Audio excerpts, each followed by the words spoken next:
Ó, parabéns pela pergunta, tá? Na verdade é o seguinte, amigo, ó. Eu não fiz essa pontilhada, talvez isso tenha te confundido. Eu não fiz essa pontilhada continuando aqui, né? Ela passa pelo 1, mas ela vem lá do menos infinito. Ela passa pelo menos 1, mas ela passa pelo 1 depois e vai ao mais infinito. Certo?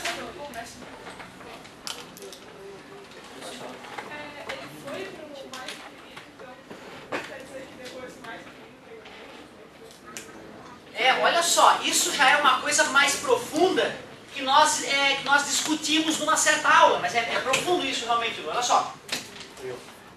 Se eu pegar um valor um pouquinho menor que 4π/9, tá vendo? Esse valor, para eu poder achar ele no gráfico, eu teria que subir lá alto para poder achar ele. Porém, se eu pegar um valor um pouquinho maior que π/9, o gráfico dessa função está lá embaixo, lá na PQP, lá embaixo para dar negativo. Por isso que eu digo, quando eu vou analisando o gráfico da tangente, tu vê, ó, se eu começar a olhar o gráfico daqui, eu vou dizer que ela partiu de 0 e foi a mais infinito. Se eu começar a olhar o gráfico a partir desse ponto, eu vou dizer que ela veio lá do menos infinito, passou pelo 0 e agora tende a mais infinito.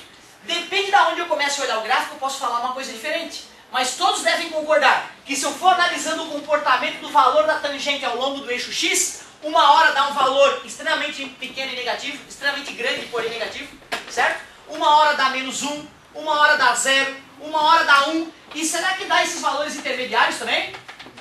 Tem que dar, né? Não são pontos, é uma linha contínua. Por que eu não calculei esses valores aqui? Porque dá um trabalho do cão e não ia mudar nada no meu gráfico. Vê bem, o meu gráfico ia ficar muito diferente com aqueles pontos ali. Por isso que a gente tem que ter aquele cuidado de espaçar mais os valores dos ângulos do círculo trigonométrico para serem escolhidos. Porque senão tu fica te matando para achar esses pontos e não interessa. Interessa para mim é quando dá 0, quando dá 1 e menos 1, e quando vai para mais infinito e menos infinito. É isso. Resumindo, Lu. Maria Luísa, ali. Resumindo, eu estava dizendo que ao entorno desse valor aqui, a tangente pode dar valores infinitamente grandes ou infinitamente pequenos. Depende para que lado eu estou investigando do número. Cara, essa discussão só vai surtir um puta de um efeito para quem continuar nos estudos de cálculo.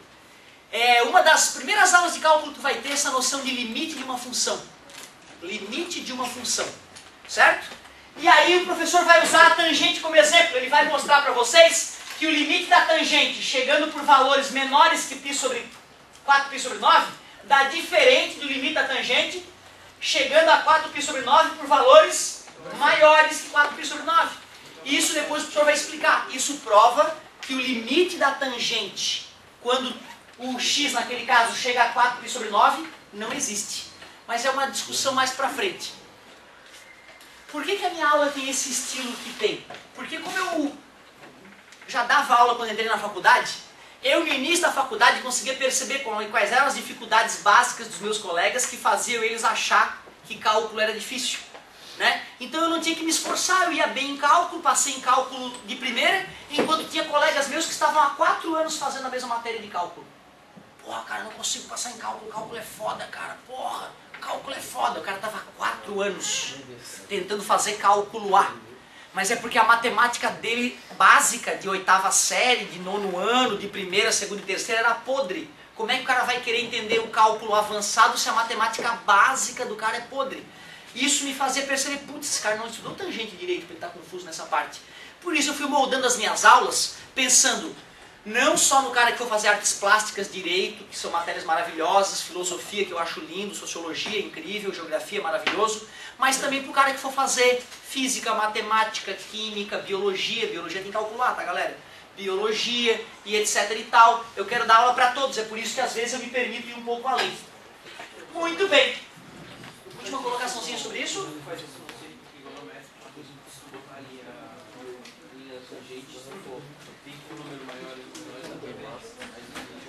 Olha que bacana, olha que bacana a dica do colega, dica final. Ele está falando o seguinte para quem está com dificuldade de visualizar o gráfico. Professor, faz o eixo da tangente de alfa, pega o ângulo alfa ali que tu estavas usando e mostra para as pessoas que se tu prolongar o eixo, ó, esse tamanho é a tangente de alfa. À medida que eu for aumentando o ângulo, a tangente de alfa vai aumentando. Quando esse ângulo está próximo de 90 graus, vai tendendo a um valor muito grande, certo? E quando for 90 graus, já não encosta mais.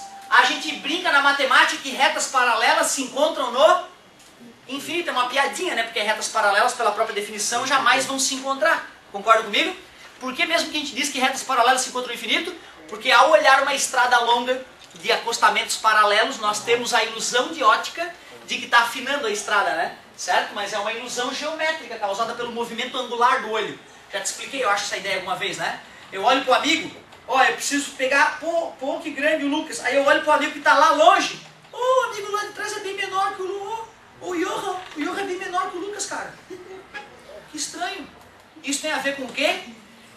O teu cérebro diz para ti o tamanho de uma coisa que tu olha através do movimento angular do teu olho. Se o teu olho tem que percorrer um movimento angular grande para poder enxergar o objeto, tens a sensação de que o objeto é grande, né? Concorda comigo? Todos sabem que o Johan é um dos caras mais altos da turma. Então, na verdade, quando eu olho aqui de fora, o Johan parece menor porque o movimento angular que eu tenho que fazer no meu olho para olhar a cabeça e os pés dele é um movimento angular menor do que o movimento angular que eu tenho que fazer para acompanhar o tamanho de um colega que está próximo. Por isso que do avião, tu olha para baixo e parece que as pessoas são formigas, que as casas são casinha de boneca pequenininha, porque lá de cima, qualquer movimento mínimo do ângulo do olho, tu percorre quilômetros no chão. Consegues visualizar essa ideia? Certo? É importante tu entender isso. Lá na física eu vou precisar dessa informação para poder te explicar a ótica no segundo ano. Beleza. E olha o que o amigo está dizendo. Passei um pouquinho de 90 graus. Olha o que vai acontecer com o ponteiro da tangente. Vai bater infinitamente lá para baixo, ajudando a entender de que vai de mais infinito a menos infinito. Obrigado pela dica, garoto. Muito bom. Agora vamos dar uma aliviada. Vamos dar uma aliviada na brincadeira. Chega de